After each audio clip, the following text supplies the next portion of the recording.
Hola amigos, Pablo de vuelta con otro vídeo. Como podéis ver, hoy estoy en casa porque quería hablaros de un tema que me parece muy importante. Se trata de la orientación haciendo senderismo. En este vídeo quiero comentaros las distintas opciones que tenéis a la hora de orientaros cuando estáis en contacto con la naturaleza. Como creo que ya sabéis, hago rutas de senderismo de pequeño recorrido. Esto es, que se recorren en un día. Por esa razón, el vídeo está centrado más hacia este tipo de actividad. Aunque, para ser sinceros, no creo que haya demasiada diferencia en cuanto a la metodología a usar si hacéis rutas de varios días. Pues bien, voy a hablaros un poco acerca de los diferentes métodos y dispositivos que podéis usar para evitar perderos, comentar las ventajas y desventajas de cada uno de ellos y al final del vídeo os digo cuál es mi método favorito y cuál recomiendo. Así que vamos a empezar. Método número 1. Señalización en el sendero. Los senderos de pequeño recorrido que están homologados en España están señalizados con símbolos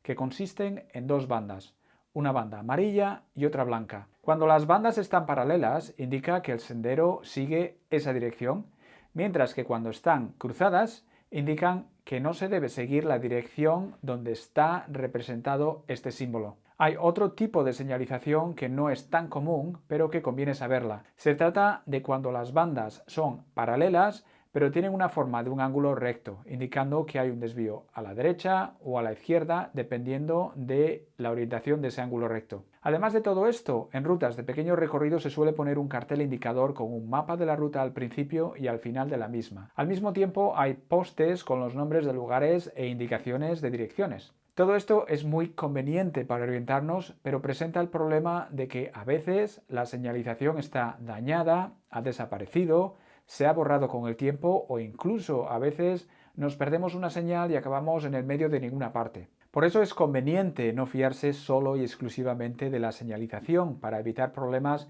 y llevar métodos adicionales para orientarnos. Método de orientación número 2. Descripciones de la ruta. Como su nombre indica, las descripciones proporcionan información acerca de los puntos claves de la ruta, como pueden ser pueblos, ríos, montañas, fuentes, bosques, etc., por donde la senda pasa.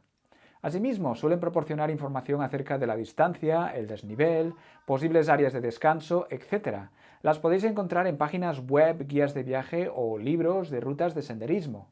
Para mí, las descripciones por sí mismas no ayudan a evitar perdernos, pero son muy útiles, no solo para preparar la excursión, sino también para comprobar que estamos siguiendo la ruta adecuada, calcular los tiempos y las distancias para llegar a los puntos clave e incluso para evitar que nos perdamos las partes más bonitas de la ruta. Método de orientación número 3.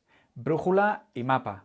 La brújula y el mapa son dos herramientas que pesan muy poco y ocupan muy poco lugar en la mochila, y sin embargo son extremadamente útiles. La combinación de un mapa topográfico con la escala adecuada y una brújula nos ayudará a saber en todo momento en qué lugar de la ruta nos encontramos, la geografía del terreno que nos espera, la presencia de agua cercana en forma de lagos o ríos, refugios de montaña cercanos y un largo etcétera. Pienso que llevar una brújula y un mapa en la mochila es indispensable, especialmente si nos dirigimos a zonas desconocidas o muy apartadas o remotas. Aún así, el mapa y la brújula tienen un par de problemas. En primer lugar, no nos sirve en una situación donde no hay buena visibilidad, por ejemplo con niebla, lluvia fuerte o de noche, porque en esos casos no tenemos ninguna referencia para orientarnos. En segundo lugar, si el mapa no es a prueba de agua o no está protegido con un portamapas, se puede destruir cuando lo estamos usando en días de lluvia o en zonas húmedas. Método de orientación número 4. GPS. Como sabéis, un GPS os muestra en todo momento en qué posición os encontráis en la ruta. Estos dispositivos os permiten tener un mapa de la zona en la que se localiza el sendero y os muestran la posición exacta que tenéis en el mapa. Asimismo, muchos GPS os permiten marcar por dónde habéis caminado y representar ese camino en el mapa de la ruta que muestran en la pantalla. Esto es lo que se llama grabar un track de la ruta. De esta manera sabéis si estáis siguiendo con exactitud la ruta que seguís en el GPS o no. Aunque usar un GPS es un método muy cómodo a la hora de orientaros, no está exento de problemas.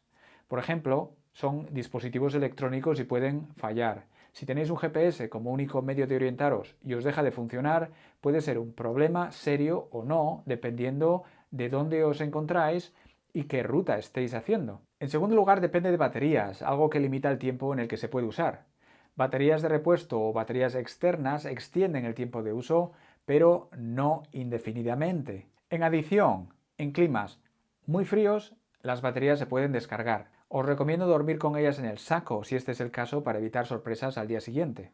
Un problema adicional es que a veces estos dispositivos pierden la señal de satélite de la que dependen para saber vuestra posición exacta. Puede ser el caso, por ejemplo, en bosques densos o valles profundos. Por poner un ejemplo, mi GPS dejó de funcionar en la ruta del Cares y en la ruta de Pelúgano a Cabaña Quinta.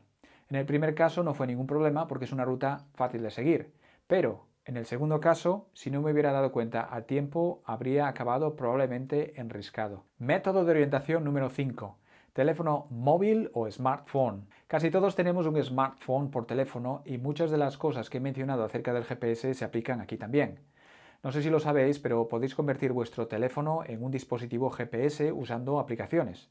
En mi caso utilizo una que se llama Gaia GPS, como refuerzo por si mi GPS falla. En el teléfono podemos incluir mapas de la ruta, información, usarlo como GPS, identificar montañas, conocer nombres de las plantas, etc. Sin embargo, el teléfono tiene sus problemas. En primer lugar, sin señal telefónica no se puede usar para buscar información o llamar. La batería tiene una vida limitada y aplicaciones que lo convierten en GPS tienen que gastar bastante la batería del teléfono. Un problema adicional es que muchos de los teléfonos de hoy en día no son tan resistentes al agua o los choques como un GPS. Por cierto, os recomiendo llevar una funda para hacer el teléfono impermeable por si acaso estáis por ahí y se os pone a llover a cántaros, para que no se os moje. Finalmente, y como en el caso de cualquier dispositivo electrónico, pueden fallar en el momento más inoportuno. Conclusión. En mi caso particular, mi dispositivo favorito es un GPS. El que normalmente uso es un Garmin 64S y estoy muy contento con él. Llevo en mi mochila baterías extra y una batería externa por si acaso. El día anterior, antes de empezar una ruta, cargo las baterías por completo para estar seguro. Este es mi método de orientación favorito, pero siempre llevo otros métodos por si acaso el GPS me falla. Mapa de la zona con brújula y el teléfono móvil con Gaia GPS y un track de la ruta por si acaso. Bueno amigos, voy a finalizar el vídeo preguntándoos a vosotros, ¿qué sistema de orientación usáis vosotros? Hacérmelo saber en la sección de comentarios. Bueno, pues espero que el vídeo os haya sido de utilidad y no os olvidéis de suscribiros, darle al me gusta y compartir si este es el caso. Un saludo y cuidaros un montón.